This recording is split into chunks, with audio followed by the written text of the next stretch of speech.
Hello friends, welcome back to our YouTube channel. My name is Ayushi Gupta. Guys, आज हम discuss करेंगे research aptitude. हम research aptitude की जो सीरीज़ है उसका जो कोर्स है कंप्लीट कवर करेंगे।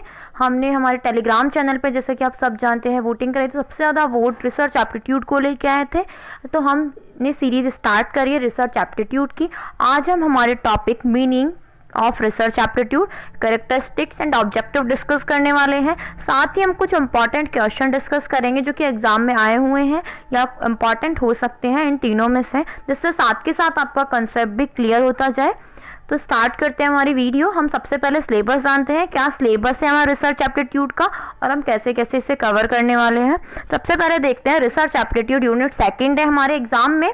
तो रिसर्च एप्टीट्यूड का meaning, types, characteristics, positivism and post positivist approach to research. तो यहाँ के जो टाइप्स हैं और मीनिंग है, कैरेक्टरिस्टिक्स है, बहुत इंपॉर्टेंट है। रिसर्च में से जनरली गाइस 6 to 7 या 5 to 7 क्वेश्चन जनरली पूछे जाते हैं और इससे पढ़ना बहुत ज़रूरी है। बिकॉज जैसे कि टीचिंग एप्टीट्यूड है, वहाँ पे आप एक टीचर के पॉइंट ऑफ व्यू से भी सोच के आंसर करेंगे तो आपके क्वेश्चन होप सो सही हो जाते हैं। बट यहाँ पे आपको जब तक कंसेप्ट पता नहीं होगा तो वो सही नहीं हो सकता। तो इसीलिए जरूरी है कि आप रिसर्च की डीपली स्टडी करो। यदि आप पीएचडी एमफिल के लिए भी परस्यू करते हैं तो जरूरी है कि आपको रिसर्च एप्टीट्यूड की डीपली नॉलेज होना जरूरी है। बिकॉज वहाँ पे रिसर्च एप्टीट्यूड के बहुत ही ज़्यादा क्वेश्चन आते हैं, तो इसलिए रिसर्च एप्टीट्यूड आपके एग्जाम पॉइंट ऑफ व्यू से बहुत इंपॉर्टेंट है। देन है मेथड्स ऑफ रिसर्च, जिसके अंदर experimental, descriptive, historical, qualitative, quantitative methods और स्टेप्स ऑफ रिसर्च हैं, जो कि जिसमें हमारी जो स्टेप्स ऑफ रिसर्च हैं वो बहुत ही इंपॉर्टेंट है एग्जाम पॉइंट ऑफ व्यू से। Steps of research generally her bar question पूछा जाता है स्टेप्स ऑफ रिसर्च में से। देन है थीसिस एंड आर्टिकल राइटिंग, कैसे हम थीसिस बनाते हैं और आर्टिकल प्रिपेयर करते हैं। देन है format and styles of referencing, application of ICT in research, हमारे इंफॉर्मेशन कम्युनिकेशन टेक्नोलॉजी की रिसर्च के अंदर क्या एप्लीकेशन है, हम कैसे हमारी इंफॉर्मेशन या कम्युनिकेशन टेक्नोलॉजी का यूज करते हैं हमारे रिसर्च के अंदर। कुछ सॉफ्टवेयर्स हैं, कुछ न्यू डेवलपमेंट हैं जो कि प्लेगरिज्म और इन सबको लेके हुए हैं, तो ये सारी चीज़ें इसके अंदर आएंगी। देन रिसर्च कौन कौन से ऐसे वैल्यूज है जिनको फॉलो करना चाहिए हमें रिसर्च करते टाइम, तो ये सभी रिसर्च एप्टीट्यूड का सिलेबस है। और इसका सबसे बड़ा एडवांटेज ये है कि इसे पढ़ने के बाद आपको रिसर्च की बहुत डीप नॉलेज हो जाएगी, जिससे कि आप जब भी पीएचडी इंटरव्यू देंगे, एमफिल करने जाएंगे, तो भी आपको बहुत हेल्पफुल होने वाला है। तो ये वीडियो आप एंड तक देखिएगा, हम ये सीरीज कंटिन्यू करने वाले हैं। तो यदि आपको ये वीडियो अच्छी लगे, आपकी नॉलेज बढ़े, तो कम लाइक, शेयर और कमेंट भी करना ना भूलें। स्टार्ट करते हैं हमारी वीडियो। सबसे पहला पॉइंट है मीनिंग ऑफ रिसर्च, कि रिसर्च का मीनिंग क्या होता है। तो सबसे पहले है वर्ड क्लियर है, रिसर्च। तो द रिसर्च वर्ड किससे मिलके बना है, री प्लस सर्च। तो री मीन्स अगेन, न्यू और ओवर अगेन। री मीन्स हम जैसे सभी जानते हैं कि दोबारा, जैसे हम बोले री मीन्स दोबारा, ठीक है। अगेन न्यू और ओवर अगेन। और सर्च का मीन्स होता है हम कुछ ढूंढ रहे हैं या कुछ फाइंड आउट कर रहे हैं या कुछ एग्जामिन कर रहे हैं, ठीक है। तो रिसर्च का मीन्स हो गया कुछ भी हम न्यू चीज को या कुछ भी ऐसी चीज है अगेन वापस उसे कुछ सर्च कर रहे हैं, ढूंढ रहे हैं। देन है research can be defined as in depth study of something in search of some new information. जब भी हम किसी न्यू इन्फॉर्मेशन के लिए कोई इन डेप्थ स्टडी करते हैं तो वो क्या कहलाती है, हमारी रिसर्च। किसी भी इन्फॉर्मेशन जानने के लिए, जैसे कि टीवी का कितना इफेक्ट पड़ता है हमारी आईज पे, ठीक है, या टीवी, तो हम ये सब जो जानने के लिए जो भी इन डेप्थ स्टडी कर रहे हैं, बहुत सारे लोगों के ऊपर स्टडी कर रहे हैं, तो वो क्या है, एक तरीके से रिसर्च। रिसर्च क्या है, search means to elicit some facts out of a known thing. हमको पता है, ठीक है, नोन थिंग, किसी भी नोन जो हमें पता है उसके ऊपर हम क्या कर रहे हैं, कुछ रिसर्च कर रहे हैं। जब तक आप किसी चीज़ को जानेंगे ही नहीं तो आप उसके ऊपर रिसर्च कैसे करेंगे। आप किसी चीज़ को जानते हैं, आपने उस पर कुछ एक्सपीरियंस किया है, कुछ प्रायर एक्सपीरियंसेज हैं आपके, तब आप उसके ऊपर क्या करते हैं, रिसर्च करते हैं, ठीक है। जैसे कि हमने देखा कि अभी कोरोना चल रहा है तो हमने उसके ऊपर सुना है, देन हम उसके ऊपर रिसर्च कर सकते हैं कि इकोनॉमी को इसने कैसे इफेक्ट किया है, ठीक है, या और भी बहुत सारे साइंटिफिक रिसर्च हो सकते हैं, ठीक है। देन है detailed and careful study of something to find out more information about it. Research में क्या है, जैसे कि हम किसी चीज के बारे में ऑलरेडी जानते हैं, जैसे कि एक टर्म आती है हमारे कॉमर्स के अंदर, कॉर्पोरेट सोशल रिस्पॉन्सिबिलिटी। सब जानते हैं, कॉमर्स वाले बच्चे जनरली कॉर्पोरेट सोशल रिस्पॉन्सिबिलिटी क्या होता है एंड कैसे क्या है। तो यदि हम उसके ऊपर कुछ रिसर्च करते हैं कि जो भी CSR एक्टिविटीज को जो भी कंपनी एडवर्टीजमेंट करती है उनकी सेल ज्यादा होती है, ठीक है। तो ये क्या कर रहे हैं, किसी भी चीज के बारे में हम नोन थिंग के ऊपर कोई डिटेल्ड या केयरफुल स्टडी कर रहे हैं, कुछ न्यू इन्फॉर्मेशन पता लगाने के लिए, वो क्या कहलाता है, हमारा रिसर्च कहलाता है। तो रिसर्च क्या है, बेसिकली किसी भी चीज की इन डेप्थ स्टडी करना जो क्या हो, बहुत ही डिटेल्ड और केयरफुल और एक तरीके से सिस्टमैटिक वे में हो, जिससे हम कोई न्यू इन्फॉर्मेशन फाइंड आउट करें, कुछ एग्जामिन करें, कुछ पता लगाएं, तो वो क्या है, एक तरीके से रिसर्च है हमारी। देन और कुछ डेफिनेशंस देखते हैं। According to Kerlinger, research is systematic, controlled, empirical, critical investigation of hypothetical proposition about the human relation among the natural phenomena। तो कर्लिंगर के अकॉर्डिंग रिसर्च क्या है, सिस्टोमेटिक है, दैट मीन्स कुछ सिस्टम्स हैं, हमारी जो स्टेप्स ऑफ रिसर्च आएंगे उसके अंदर हम सब डिस्कस करेंगे कि रिसर्च की जो स्टेप्स हैं वो कैसे सिस्टोमेटिक वे में फॉर्मेट होता है। ऐसे नहीं कि आपने डाटा कलेक्ट कर लिया, देन आप डायरेक्ट थीसिस लिखने लग गए। तो उसके लिए पूरा फॉर्मेट है, स्टेप है जो आपको फॉलो करना होता है जब आप रिसर्च करते हैं। तो रिसर्च क्या है, सिस्टोमेटिक, कंट्रोल्ड है, दैट मीन्स आपके पास एक रिसर्च डिजाइन होगा जो आप कंट्रोल करेंगे उसके बेसिस पे। देन एम्पिरिकल है, आपके कुछ एक्सपीरियंस के बेस पे आप उसको क्या करेंगे, रिसर्च करेंगे। और क्रिटिकल इन्वेस्टिगेशन करते हैं, हम टेस्ट करते हैं हमारे हाइपोथेसिस का कि ये सही भी है या नहीं है। हमने हाइपोथेसिस पे ऑलरेडी वीडियो बना रखा है कि हाइपोथेसिस क्या होता है। तो हाइपोथेसिस में आपको यहाँ पे शॉर्ट में बता देती हूँ। हाइपोथेसिस क्या है, जब भी हम किसी भी, हमको पता नहीं है, हम कुछ भी एक स्टेटमेंट बना रहे हैं, एक प्रिडिक्शन बना रहे हैं, टेंटेटिव सोल्यूशन जिसे बोल सकते हैं, उसके अंदर हम क्या कर रहे हैं, उसको हमें पता नहीं कि वो वैलिड है इनवैलिड है, और हम पूरे रिसर्च के अंदर क्या करेंगे, उसको टेस्ट करेंगे। तो रिसर्च क्या है, हम एक सिस्टोमेटिक, कंट्रोल्ड, एम्पिरिकल, क्रिटिकल इन्वेस्टिगेशन करेंगे हमारे हाइपोथेटिकल प्रपोजिशन का, किसके, about the human relation among the natural phenomena, उसके बीच ह्यूमन रिलेशन क्या है, नेचुरल फिनोमेना क्या है। देन एक डेफिनेशन है, ये डेफिनेशन आपको लर्न करने की जरूरत नहीं है गाइज, ओनली समझने के लिए कि रिसर्च क्या होता है, इसलिए डेफिनेशन यहाँ पे डाली है। Then according to Clifford Woody, research comprises of defining and redefining problems, formulating hypotheses or suggested solutions, collecting, organizing and evaluating data, making reductions and reaching conclusions, and at last carefully testing the conclusion to determine whether they fit the formulating hypothesis। तो research क्या comprise करता है, सबसे first क्या है, हम क्या देखते हैं, डिफाइन करते हैं रिसर्च प्रॉब्लम में। हम क्या सबसे पहले क्या बनाते हैं, क्वेश्चन बनाते हैं। देन हमारा क्या करते हैं, हाइपोथेसिस फॉर्मुलेट करते हैं, फिर कुछ सजेस्टेड सॉल्यूशंस या फिर डाटा कलेक्ट करते हैं। देन उसके बाद हम क्या करते हैं, कुछ कंक्लूजन्स पे आते हैं, और फिर कंक्लूजन्स पे आने के बाद हम टेस्ट करते हैं कि ये फिट भी हो रहे हैं हमारे हाइपोथेसिस पे या नहीं हो रहे, मतलब हमने जो हाइपोथेसिस बनाया था वैलिड है या इनवैलिड है। ठीक है, देन देखते हैं हम इसके कैरेक्टरिस्टिक्स क्या क्या होते हैं अच्छे रिसर्च के। रिसर्च पढ़ के हमें क्या पता चला, रिसर्च क्या है, एक स्टडी है किसी भी नोन थिंग के ऊपर। जब हम इन डेप्थ स्टडी कर रहे हैं कोई न्यू इन्फॉर्मेशन पता लगाने के लिए, तो वो क्या है, रिसर्च है। आगे टाइप्स ऑफ रिसर्च में हम बहुत डीपली डिस्कस करने वाले हैं, जैसे कि basic research, applied research, experimental research, correlation research, longitudinal, cross sectional. पहले वाली वीडियोस में भी हम हालांकि हमने टाइप्स ऑफ रिसर्च में बहुत डीपली डिस्कस किया है। यदि आपने वो क्वेश्चंस की वीडियो नहीं देखी, हमने 2019 2018 के भी इंपॉर्टेंट क्वेश्चन डिस्कस कर रखे हैं, पेपर डिस्कस कर रखे हैं, तो आप हमारी प्लेलिस्ट में जाके उन्हें देख सकते हैं।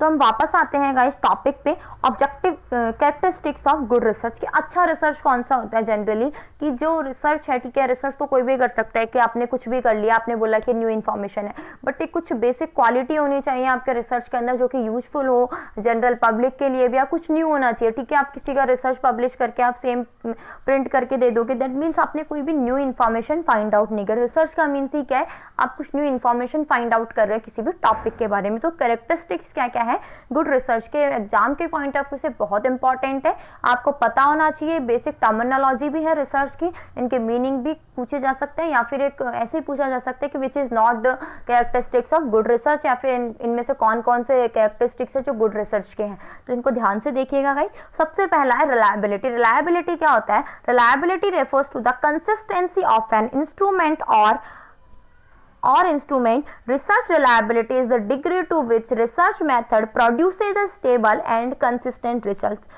तो research reliability means क्या होता है गाइस, सबसे पहले consistency. Consistency means मैं आज जो कर रही हूँ वही कल है, consistent होनी चाहिए आपकी जो भी आप उसे कुछ भी टेस्ट कर रहे हैं। एग्जाम्पल लेते हैं, जैसे कि आपने किसी भी प्रोडक्ट है, आप कुछ भी स्टडी कर रहे हैं किसी भी प्रोडक्ट के ऊपर, देन आपका रूम टेम्प रूम टेम्परेचर है, ठीक है, आप आज आपने 25 पे कैलकुलेट किया, आप अपने जो टेम्परेचर है, थर्मामीटर है, उस प्रोडक्ट का टेम्परेचर कैलकुलेट कर रहे हैं, आज वो 23 आ रहा है, ठीक है, 23 डिग्री, देन कल भी वो उसी सेम टेम्परेचर के अंदर सेम टाइम पे सेम आना चाहिए। यदि वो डिफरेंट आता है दैट मीन्स आपके रिजल्ट क्या है, कंसिस्टेंट नहीं है, ठीक है। आप यदि आज डाटा कलेक्ट करने जाते हैं, आपको आज तो कुछ और डाटा मिल रहा है, सेम पर्सन आपको आज बता रहा है कि उसकी इनकम 10 है, देन कल बता रहा है कि उसकी मंथली इनकम 15 है, दैट मीन्स आपका रिजल्ट क्या है, कंसिस्टेंट नहीं है। या फिर आप डाटा कलेक्ट कर रहे हैं कि लोगों को टी कितना पसंद है, साउथ इंडियन पीपल को, तो कल तो सेम पर्सन बोल रहा है आपको मुझे पसंद नहीं है,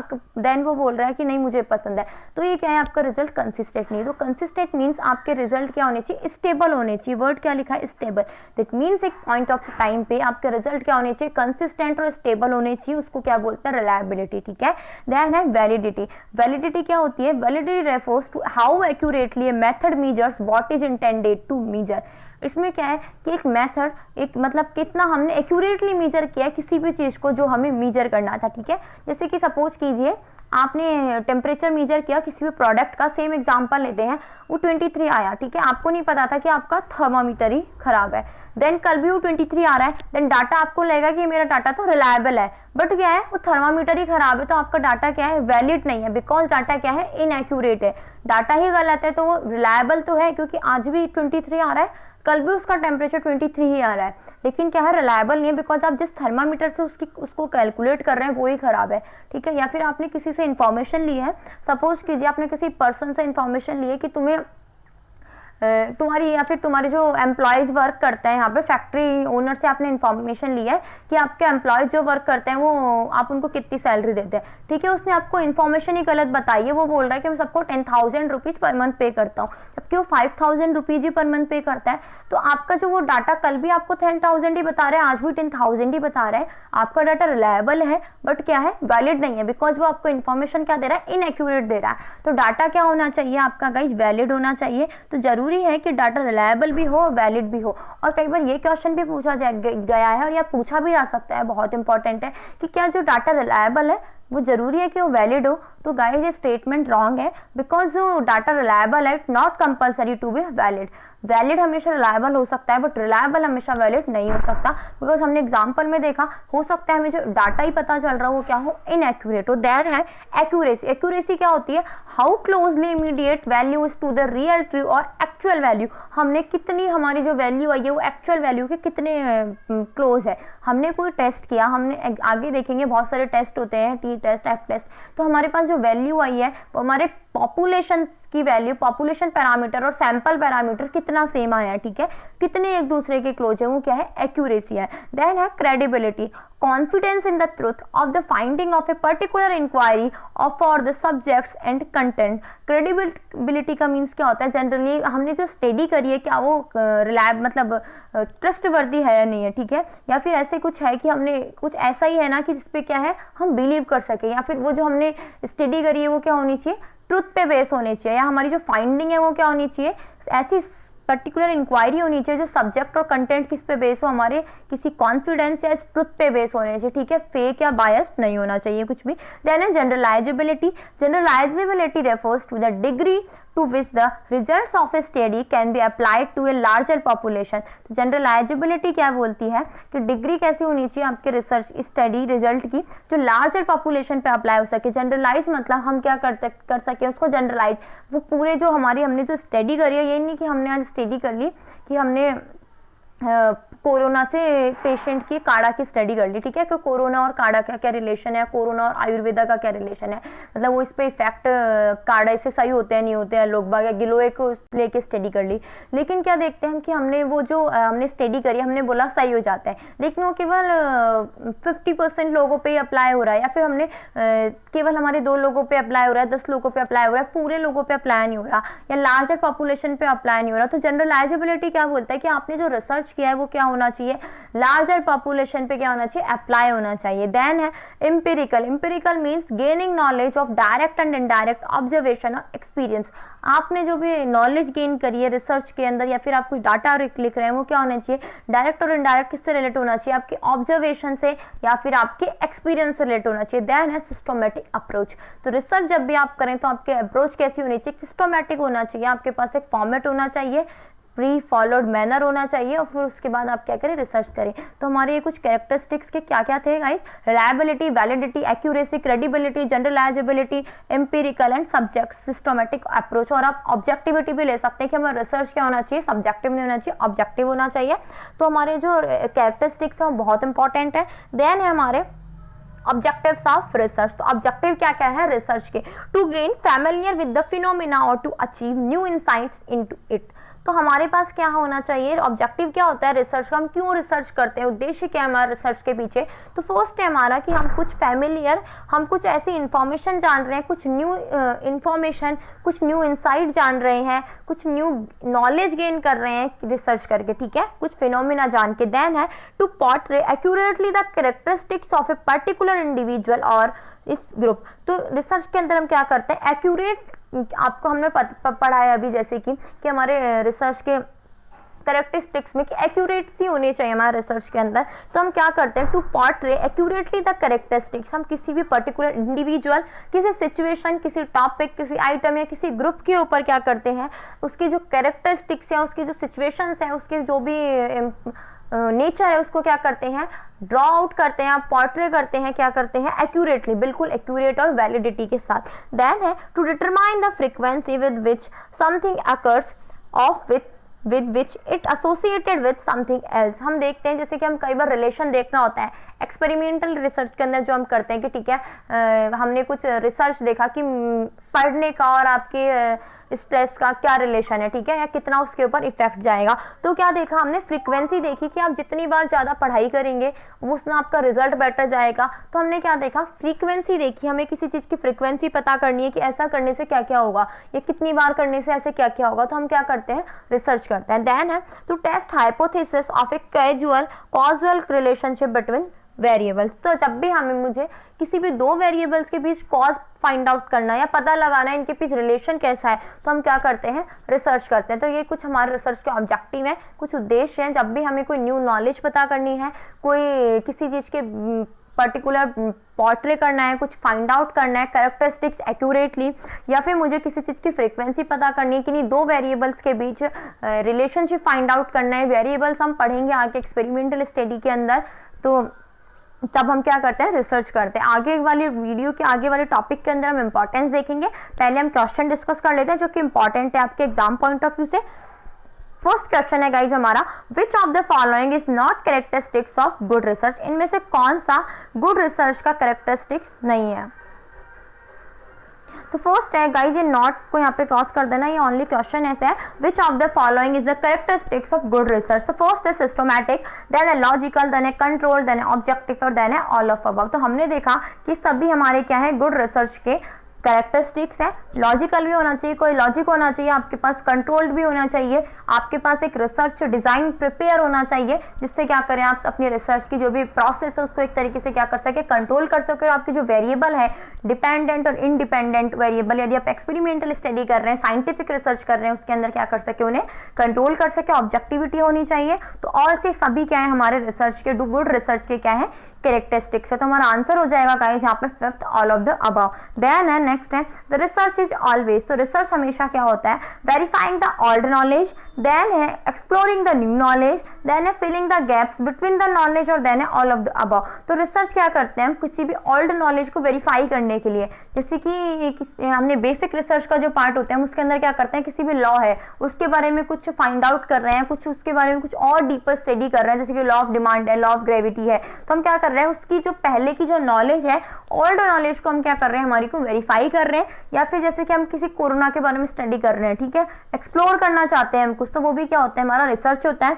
फिर है filling the gaps between the knowledge. ठीक है, मुझे किसी चीज़ के बारे में ज़्यादा पता नहीं है, मैं ज़्यादा नहीं जानती, मुझे नहीं पता कि टीवी का और आंखों का, ज़्यादा टीवी देखने से आंखों पे क्या इफेक्ट पड़ता है। ठीक है, लेकिन मैं अब क्या करूँगी, उसके ऊपर रिसर्च करूँगी, मुझे थोड़ा बहुत कुछ पता है, तो मैं क्या कर रही हूँ, अपनी फिलिंग द गैप्स में अपने जो गैप है नॉलेज का उसको क्या कर रही हूँ, फिल कर रही हूँ, मैं पूरी नॉलेज एक्वायर कर रही हूँ। तो ये तीनों ही क्या है, हमारे रिसर्च के पार्ट है, मतलब तीनों ही रिसर्च कहलाते हैं। तो इसका आंसर हो जाएगा ऑल ऑफ द अबव। ये क्वेश्चन आया हुआ है गाइस दिसंबर 2008 में।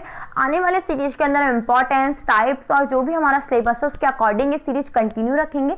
लेकिन गाइस यदि आपको ये वीडियो अच्छी लगी हो तो प्लीज़ लाइक शेयर कमेंट करना ना भूलिएगा, बिकॉज यदि आप लाइक शेयर करते हैं तो हमें मोटिवेशन मिलता है। तो please guys do like share, और यदि आप फर्स्ट टाइम वीडियो देख रहे हैं तो चैनल को सब्सक्राइब करना भी ना भूलें। और आपका कोई फ्रेंड्स भी यदि यूजीसी नेट की प्रिपरेशन कर रहे हैं तो प्लीज़ गाइस आप वीडियो को ज़रूर शेयर करें। Thank you so much.